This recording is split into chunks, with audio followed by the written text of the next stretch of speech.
Ça va venir, vous allez voir. Allez-y. Allô. Voilà. Donc vous parlez bien dans le micro. Bonjour à tous les deux, merci d'être venus. Alors on va voir normalement si je suis bien suivi à la table. On va voir des images des bateaux dont vous vous occupez, ou vous êtes occupé. Ce que je vous propose, c'est juste avant, peut-être que François Boucher, on va commencer par vous. Vous nous expliquez un petit peu votre parcours, parce que pour ceux qui ont suivi la course au large, vous n'êtes pas un inconnu. Et puis vous allez nous expliquer comment vous en êtes venu à cette fonction, et puis on l'expliquera un petit peu après. En fait, oui, j'ai commencé par faire de la course au large pendant pas mal d'années. Et puis après, j'ai été capitaine sur des grands bateaux. Et pour arriver de façon assez naturelle à représenter les clients qui voulaient se faire construire des grands bateaux. Et puis ce qu'on appelle aussi devenir responsable du projet. Mais je pense qu'aussi la notion de représentation du client auprès d'un chantier et de tous les fournisseurs, c'est quelque chose aussi de très important. D'accord. On va voir quelques exemples de bateaux. Peut-être que vous pouvez nous les commenter. Alors ça, c'est le Sampier dont on parlait tout à l'heure, qui est construit en Italie. Donnez son nom. Il s'appelle Nomade. Nomade.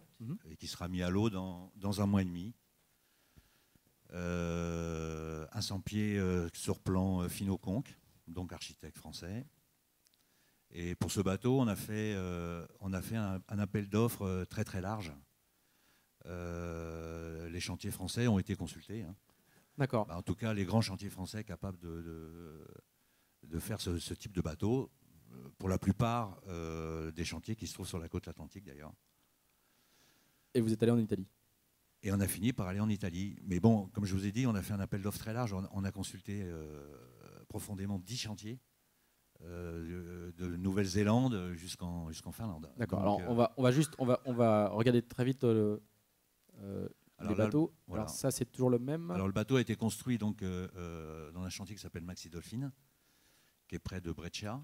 Le bateau, on a dû le mettre sur un camion et puis sur une barge pour l'acheminer à Venise, où il est arrivé il y a une semaine. Alors ça, c'est un autre bateau. Ça c'est un bateau qu'on avait construit avec JMV, qui avait fait toute la partie carbone, un 86 pieds pour un client grec, et un bateau qui a été fini chez Garcia. Celui-là. Et celui-là, c'est un plan Joubert-Nivelt, qu'on a construit à Concarneau, chez JFA. Un très beau bateau qui s'appelle Hortense. Et ça, c'est un bateau qui a été fait à Lorient, ici, chez Marcedon Composite, pour un client américain qui voulait un bateau compétitif, un bateau rapide, mais avec lequel il puisse quand même faire un peu de croisière. Et donc, on lui a fait un plan Nigel Irens. Voilà, je crois que c'est un Fujicolor modernisé. Oui, exactement. On a récupéré des moules de flotteurs, etc. Et puis, Samuel Marcedon, qui a fait la construction, a fait tout un aménagement très léger qui permettait aux clients de pouvoir quand même régater et puis naviguer avec un minimum de confort, parce que le bateau a déjà traversé quasiment 3 fois l'Atlantique en 2 ans. Il a gagné la Caraïbe 600, quoi. C'est un super bateau. Alors ça c'est, je pense que c'est. Ça c'est Nomade, au moment du démoulage. Voilà l'intérieur. Ça c'est donc des maquettes dont on parlait aussi tout à l'heure. Ça c'est le bateau grec, Meliti. Il y a juste une bouteille de vin dans la cuisine. Ouais. C'est épuré. Hein. Ça c'est le pont du Sampier. D'accord. Et ça, le mât donc est fait à Lorient chez Lorima. Bon, nous on a consulté tous les fabricants de gréement. Hein. D'accord. On va revenir sur le process tout à l'heure. Je finis juste de zapper. Et là, je crois qu'on passe à Vincent Fauquenois. Juste là. Alors, allez-y, racontez un petit peu votre parcours à vous, Vincent. Très similaire, je pense, à François. Moi, j'étais depuis 18 ans, en fait, j'ai commencé vraiment professionnellement quand j'avais 22 ans, en fait, à travailler donc sur les bateaux de luxe. D'abord pavillon français, tous les bateaux qui étaient défiscalisés, et ensuite je suis très rapidement passé sur les bateaux donc pavillon étranger, principalement anglais, quoi. Donc j'ai travaillé énormément sur les maréchats, donc quel suivi de projet pour des refits, et ça c'était plus sur Senzo One maintenant qui s'appelle. Là j'ai fait 2 projets de modification parce que le bateau a été racheté pour 2 propriétaires de façon à le modifier en course croisière. Et le dernier bateau, donc je faisais partie du project management qui était donc un Jens Cornelsen en Allemagne, qui était donc pour l'Etaros, donc voilier tout en carbone de 60 mètres, celui-ci. Ouais. Donc un grand voilier, mais surtout avec des avancées technologiques, un bateau très complexe à tous les niveaux. Donc ils avaient besoin de quelqu'un déjà qui puisse le faire naviguer, parce que ça fait un peu peur comme bateau, c'est un monstre. Niveau surface de voile et au niveau technicité. Donc il y a des choses qu'il fallait. Là par contre, c'est tout à fait dans le Maréchal 4 et puis celui-ci. On a toujours fait appel à des gens donc, qui ont les connaissances de la course au large.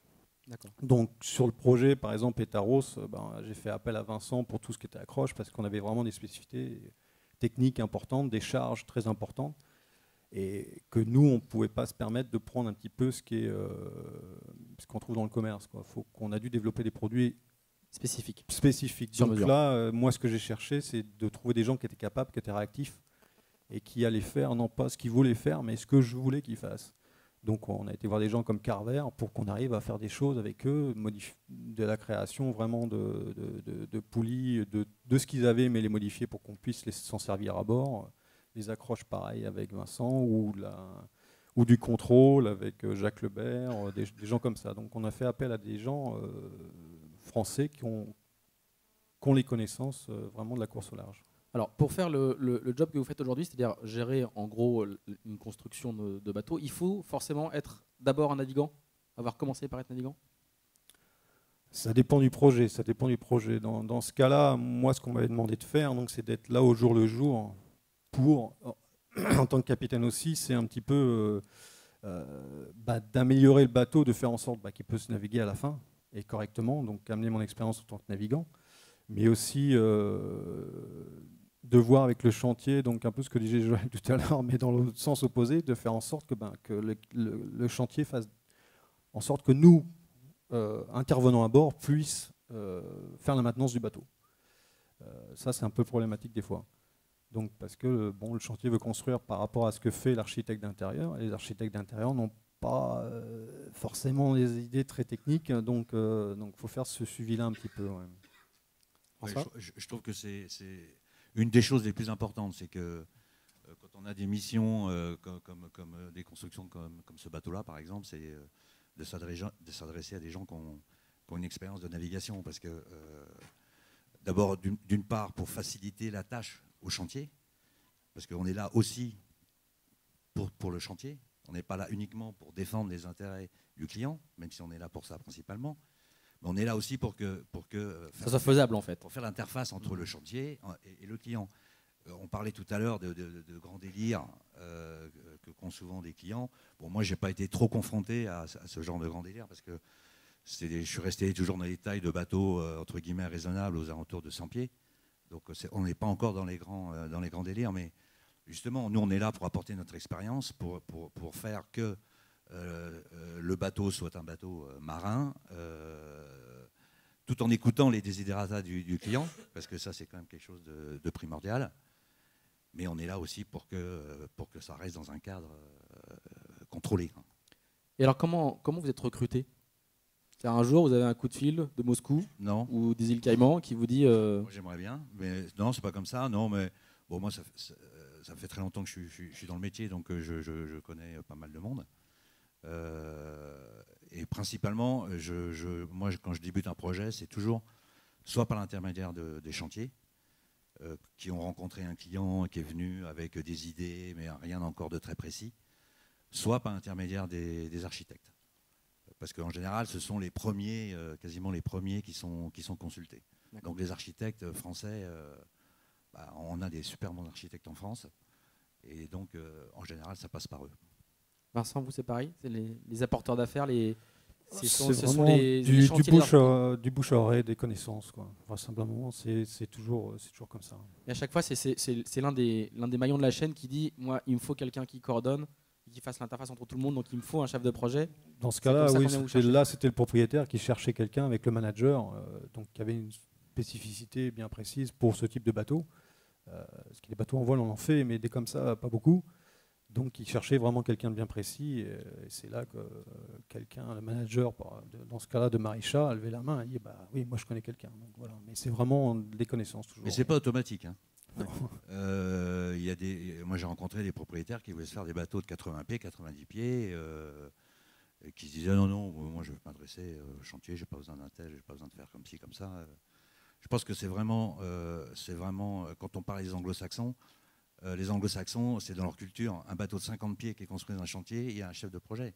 Alors, il y a un chef de projet du chantier, mais ils ont un chef de projet aussi pour un représentant client, je parle. Mais en France, c'est pas encore systématiquement, c'est pas un automatisme. Voilà. Et du coup, vous avez le client, c'est-à-dire on va dire la personne qui est très riche, qui se paye ce bateau-là. Vous l'avez en direct ou il y a encore des intermédiaires? Vous avez un dialogue direct avec le... Ah oui, c'est en direct. Oui. C'est en direct. Sinon, après, ça devient très compliqué.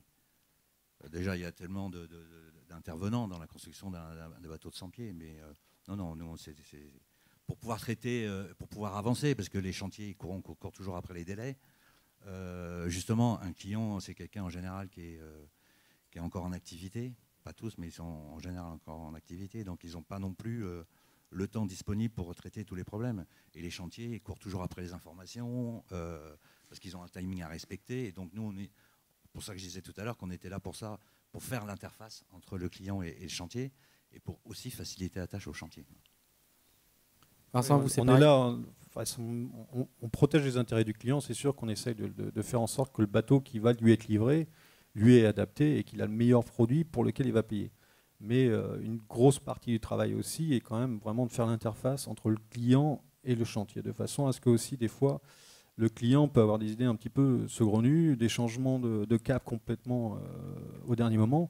Donc c'est à nous de dire on peut faire, mais attention, ça va vous coûter tant, ça va faire un délai. Donc on essaie des fois d'améliorer l'interface avec le client et le chantier, de façon que au départ un chantier commence toujours très bien, tout le monde est très content, mais à la fin, la pression arrive, le délai, la deadline du bateau, il doit être mis à l'eau, le client veut son bateau, et là, les relations peuvent se détériorer assez rapidement. Et c'est à nous de maintenir tout entre les contractants extérieurs, le chantier et le client final. Vous pouvez dire non? Ça vous est déjà arrivé de dire non? Oui, très souvent. Ouais. Ah, très souvent. Moi, je dis oui, mais... Chacun sa technique. Non, mais bon, je pense que tout est réalisable. Hein. Après, c'est une question de prix aussi. Et de temps. Dire non, bon, en général, quand on dit non, effectivement, c'est des personnes qui n'aiment pas qu'on leur dise non. Mais pas d'habitude. Si on peut dire non, mais il faut argumenter, quoi. Exactement, il faut savoir argumenter derrière. Mais c'est ce que je disais, il faut des fois savoir protéger le client envers lui-même, quoi.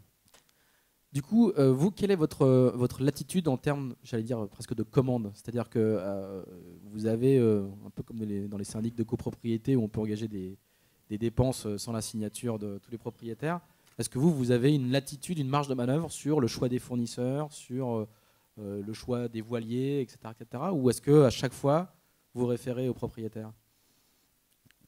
À chaque fois, on réfère aux propriétaires. Dès qu'on rentre... Je vais être plus clair. Par exemple, imaginons, vous avez des relations de qualité avec Norse, par exemple. Donc, vous allez dire, le propriétaire, vous allez lui dire, il y a 4 marques de voile dans le monde pour votre bateau. Moi, je pense que Norse, c'est mieux. Est-ce que ça marche comme ça? Oui, pas tout à fait, quoi.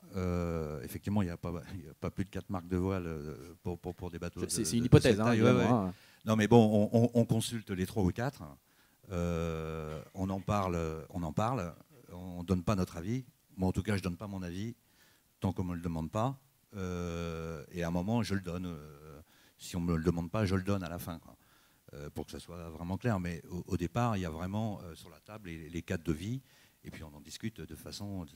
Même si nous, bien sûr, on a des préférences. Parce que, étant dans le métier depuis quand même un certain nombre d'années, j'ai eu l'habitude de travailler avec certaines personnes dans tous les domaines et avec qui ça s'est très bien passé. Donc, il n'y a pas non plus de raison que... Ou inversement.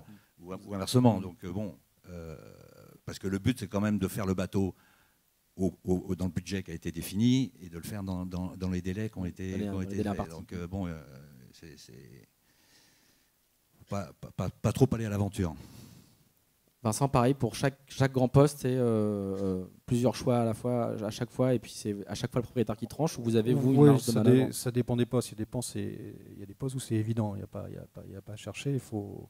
Mais dans certains cas, oui, il faut lui présenter différentes options, et à lui, avec l'argumentation qu'on a derrière, de se faire sa meilleure idée, et effectivement, d'amener nos expériences et dire, bon, entre les deux, techniquement c'est la même chose, le tarif c'est la même chose, mais moi j'ai déjà travaillé avec cette personne-là, je sais qu'ils vont être capables de livrer en temps et quantitativement quelque chose qui va nous convenir. Donc c'est vrai qu'on a quand même une bonne part dans la décision, mais la décision finale reste celle du propriétaire, c'est sûr. Il faut savoir le respecter. Mais on l'orienter un petit peu. On peut l'orienter. En tout cas, quand c'est pas raisonnable ou que le fournisseur est inconnu. Il faut être démago, c'est sûr, mais oui, il y a une façon d'orienter les gens, bien sûr. Alors, tout à l'heure, vous nous parliez de la manière dont vous aviez le Sampier Finot construit en Italie. Vous aviez fait un appel d'offres. Alors là, pour le coup, c'était un choix du propriétaire. Il voulait quoi? Il voulait le moins 10 ans en termes de prix, donc vous avez fait un appel d'offres européen, voire mondial? Mondial, oui. Oui, parce que je vous disais, on a été jusqu'en Nouvelle-Zélande voir les chantiers. Donc, ça dépend des propriétaires, c'est vraiment au coup par coup. Mais bon, c'est vrai que je me rends compte depuis quelques années que le côté financier, l'aspect financier est devenu pas le plus important, mais pratiquement le plus important. Et d'ailleurs, nous, on ne s'en est pas caché quand on a fait l'appel d'offres, parce que ça, c'était une demande du client, où il voulait que figure dans l'appel d'offres l'aspect financier comme l'aspect numéro 1. Donc, après, il a fallu faire un choix. Mais comme disait tout à l'heure Yann Panfornis de Multiplace, là, c'est vrai que les chantiers français qui ont été consultés, ils n'étaient pas dans le match en termes de prix financier, quoi. Ça le faisait pas. Après, quand on passe l'aspect financier, il y a le côté feeling du client, le taux d'écoute du chantier, parce qu'on s'est heurté avec des chantiers étrangers qui voulaient faire comme eux ils voulaient faire, sans du tout tenir compte des demandes spécifiques des clients. C'est quand même eux qui font les chèques. Donc ceux-là ont été assez vite éliminés, mais globalement, l'aspect financier est devenu aujourd'hui un des aspects essentiels. Vincent, vous avez la même remarque? C'est sûr que, par exemple, la Nouvelle-Zélande et l'Australie, avec le cours de l'échange, je sais, par exemple chez Alloy, ont beaucoup de projets pour des gros bateaux à cause de ça. Le coût horaire est très bas par rapport à l'Europe, ça c'est clair. Mais le contre-pied, c'est aussi qu'ici en Europe, on a quand même des chantiers qui sont Lursen ou Witters qui ont des taux horaires assez élevés et pourtant ils ont des commandes. Donc c'est vrai qu'ils ont quand même une histoire, une réputation, et les gens savent qu'ils vont avoir un produit premium chez eux. Donc là, c'est plus l'aspect financier qui fait, c'est vraiment vous allez chercher quelque chose de, vous savez que vous allez le payer, mais vous savez ce que vous allez avoir à la fin. Maintenant, peut-être qu'en France, certains chantiers n'ont pas la réputation des Allemands ou des Hollandais, mais il y a une connaissance et je pense qu'il y a des choses à faire. Il y a des choses à faire là. Maintenant, il faut montrer le savoir-faire. Plus il y aura de bateaux de sortie qui seront là à montrer la vitrine un petit peu du savoir-faire français, plus il y aura de gens qui seront prêts à payer le prix pour aller là où ils veulent la qualité. Maintenant, un bateau comme Etaros, là, le prix n'était pas du tout dans le cahier des charges. Il fallait trouver quelqu'un qui soit capable de faire un bateau comme ça. À l'époque, moi, j'étais pas dans le projet, mais ils voulaient quelqu'un qui puisse sortir une coque de 60 mètres en carbone, ce qui n'est pas évident, que tout le monde ne pouvait pas faire à ce moment-là, mais surtout, ils voulaient trouver un chantier où ils pouvaient faire non seulement la coque, mais tout l'aménagement intérieur, toute la technique derrière. Parce que la différence d'un bateau de croisière par un bateau de course, c'est que c'est sûr, on a la coque, on a le carbone, on a le composite, mais après, c'est une infime partie. Il y a le jacuzzi après. Il y a tout ce qui suit derrière. Et ça, dans ce cas-là, ils voulaient avoir quelqu'un qui soit capable de tout faire de A à Z. Est-ce que c'était la bonne chose ou pas? Je ne sais pas maintenant, mais bon. Ça, un projet comme ça, c'est combien de temps et quel budget? Alors, à la louche. Du jour où le propriétaire a décidé de faire quelque chose, à la livraison, c'est 8 ans. Maintenant, 8 ans. Mais 3 ans où ça tournait un peu dans la tête, où le projet a évolué en taille, etc. Jusqu'à la fin où ça soit clairement défini, qu'on commence à faire des dessins, etc. C'était 5 ans. Et la construction a duré 3 ans.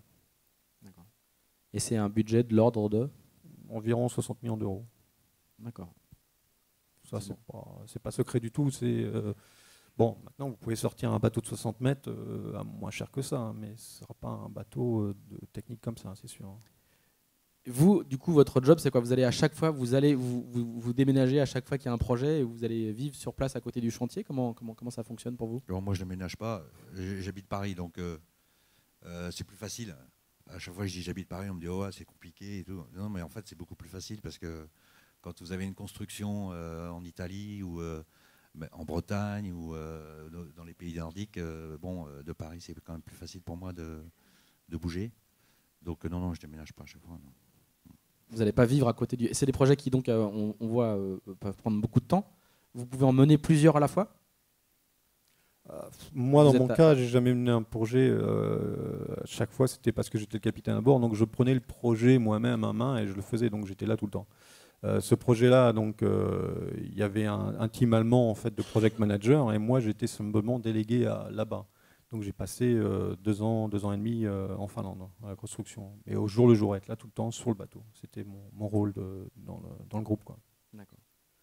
Qu'est-ce que vous auriez comme conseil à donner aux gens qui sont dans la salle aujourd'hui pour que des projets comme ça il y ait plus d'entreprises françaises qui travaillent sur ce type de projet? Est-ce que vous avez des conseils à donner?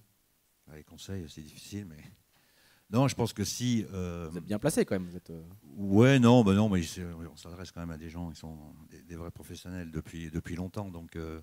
Moi, j'ai pas de conseils à donner, simplement. Pas technique, mais non, mais je pense, qu'ils embarquer sur ce type de projet. Un des problèmes, comme on en parlait tout à l'heure rapidement, c'est le coût financier d'une construction en France.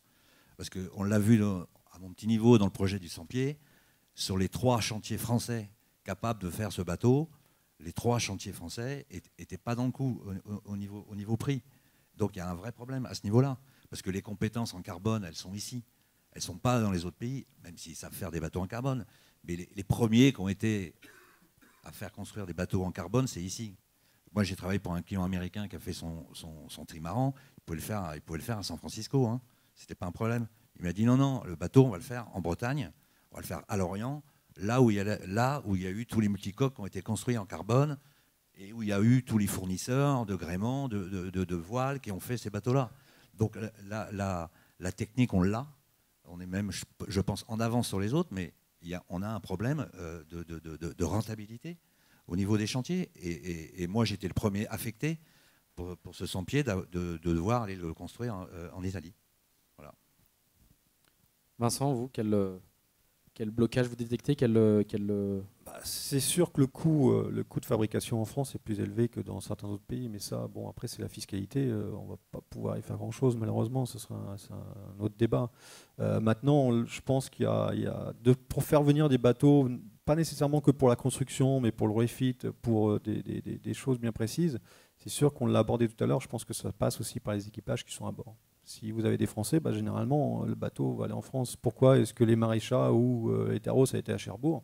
Parce que moi, je suis cherbourgeois et je sais qu'il y a un savoir-faire là-bas, on a des capacités de levage, on peut sortir le bateau, on le fait. J'aurais pu aller ailleurs, mais je préfère, c'est sûr, faire travailler les gens avec qui j'ai des affinités et qui ont les compétences.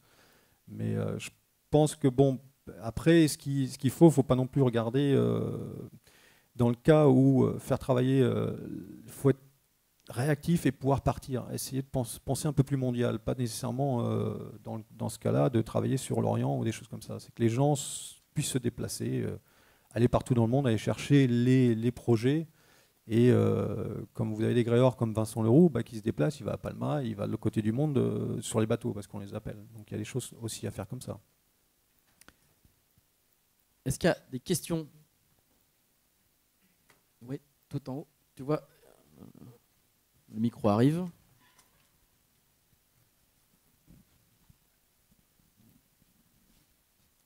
Alors, Gaël, JFA.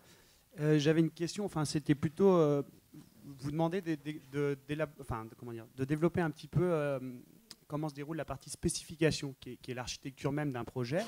et qui, pour la plupart des fournisseurs qui sont présents ici ou des sous-traitants, c'est quand même la clé d'entrée sur tous les projets de cette taille-là. Donc comment vous les rédigez, qui les rédige, puisqu'en fait souvent quand le projet est lancé et signé, une bonne partie des choses sont déjà fixées. Voilà, si vous pouviez développer un peu cette partie-là, qui pour moi est l'essence même d'un projet de super yacht. En général, la façon dont j'ai procédé pour les projets, les spécifications, elles sont faites en général par les architectes.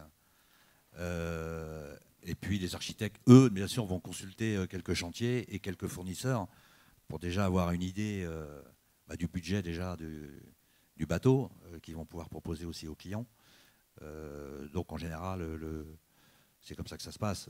L'architecte fait le gros de la spécification et puis après elle est complétée par les chantiers et par les fournisseurs qui sont choisis pour être sollicités pour le projet. Et nous, on peut. C'est évidemment mieux pour un chef de projet ou pour un représentant client de pouvoir intervenir dans le projet très tôt. Moi, sur le Sampier, j'ai eu de la chance de tomber aussi sur un client qui m'a fait intervenir avant que même l'architecte soit choisi. Il avait ciblé ses architectes, mais on partait d'une feuille vierge, quoi. Et effectivement, toi, tu parlais de 8 ans tout à l'heure pour Eteros. Nous, le projet global, ça nous a pris un peu plus de 3 ans. D'autres questions? Oui. On va prendre le micro. Et il y a des gens qui nous écoutent sur Internet. Donc, Oui, bonjour tout le monde. Georges Bernard de Chantier Bernard. Quel type de pénalité vous mettez à la fin de vos spécifications? Des pénalités? Oui, pénalité de travaux et pénalité de retard. Alors, pénalité, ce que vous voulez. Oui, nous, sur le Sampier, on a des pénalités de retard, des pénalités de poids, surtout. Parce qu'on sait très bien que quand on choisit de faire un bateau en carbone, si c'est pour aller lui coller un jacuzzi ou une salle de bain en marbre, pas la peine d'aller faire un bateau en carbone. Donc, on a un contrat, en général, en tout cas sur le Sampier, on a un contrat qui est quand même très, très précis à ce niveau-là. Et on a demandé à tous les sous-traitants, que ce soit le chantier ou le fabricant du mât ou le fabricant des voiles, de rester dans les normes qu'on s'était fixées au départ. Vincent, vous vouliez intervenir? Non, c'est sûr qu'il y a des pénalités, pareil que dans la course au large, sur toute la fabrication, mât, gréement, coque, etc. Maintenant, après les délais de livraison, c'est vrai qu'il y a des pénalités. Maintenant, est-ce qu'on va les faire appliquer ou pas? Ce qu'il faut savoir, le risque, c'est qu'un bateau les grands yachts, les chantiers ne font pas énormément de bénéfices dessus, c'est pas ce qui rapporte le plus. Et vous avez toujours un risque à la fin, c'est que si vous partez dans trop de pénalités, c'est que le chantier risque de mettre la clé sous la porte. Et pas en même temps votre garantie, etc. Bon, il y a des garanties financières après qu'on peut placer en banque pour les années de suivi, mais oui, il y a des pénalités financières. Oui. Les contrats sont très, très, très clairs là-dessus.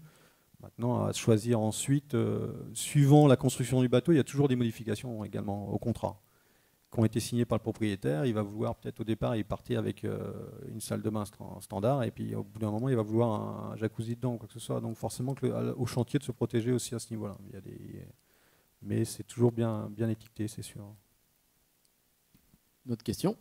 Ouais, moi je voulais dire que sur le contrat du Sampier, par exemple, pour le mât, c'est grâce issu de la course au large justement que nous, le RIMA, par rapport à nos concurrents qui sont Sauson ou Allspar, en termes de poids, j'ai pas honte de le dire, au-delà de 3%, on a accepté 8 000 € par kilo supplémentaire sur l'agrément. Je ne sais pas si vous imaginez quand même ce que ça représente. Donc nous, c'est grâce au mois de course qu'on a réussi à l'obtenir, ce truc-là. Parce que sur un mois de course, les grammes sont comptés, les kilos, les demi-grammes, même sur certains dossiers comme la Volvo. Donc c'est grâce à ça, et c'est là que justement, nous, on intervient et on fait comprendre à notre client que la course au large, ça nous permet d'aller sur leur bateau puis de construire leur bateau, quoi. Et c'est là où je pense qu'on n'en fait pas assez de publicité ou de commercialisation de ça. C'est clair que c'est un atout indéniable sur certains projets, c'est évident. Une autre question? Oui, bonjour. Dans le coût global, si j'ai bien compris, effectivement, ça revient assez cher dans certains chantiers en France. Est-ce qu'il y a une partie du processus en particulier qui est plus chère qu'une autre, moins rentable? entre l'accastillage, l'aménagement électrique Non, l'accastillage, de toute façon, on retombe toujours chez les mêmes accastilleurs. Donc, d'un pays à l'autre, il n'y a pas de différence. Au niveau des voiles, c'est pareil. Non, je pense que les deux gros postes, bien sûr, dans un chantier, c'est la fabrication de la coque et puis les aménagements intérieurs. Donc là, effectivement, en tout cas, en ce qui concerne les aménagements intérieurs, il peut y avoir de grosses différences. Parce qu'une coque, je parle d'une coque en carbone, mais c'est pareil pour l'alu. Hein, il y a un poids de coque, il y a un poids de carbone. Donc après, il y a un coût au kilo au carbone qui est connu et qui n'est pas du simple au double d'un pays à un autre. C'est pas possible. Par contre, les aménagements intérieurs, il y a des chantiers qui ont peut-être plus de savoir-faire que d'autres. En tout cas, le problème, c'est que quand un chantier n'a pas de savoir-faire aux aménagements intérieurs, il y a des très bons aménageurs aussi qui tournent dans les chantiers. Et souvent, les chantiers font appel à eux parce que ça fait partie de la sous-traitance et ça fait partie aussi, on parlait tout à l'heure des délais, ça fait partie aussi du système pour réduire ces délais. C'est l'heure de la pause. Merci beaucoup, merci à tous les deux. Merci. Et puis on va continuer donc après un petit café.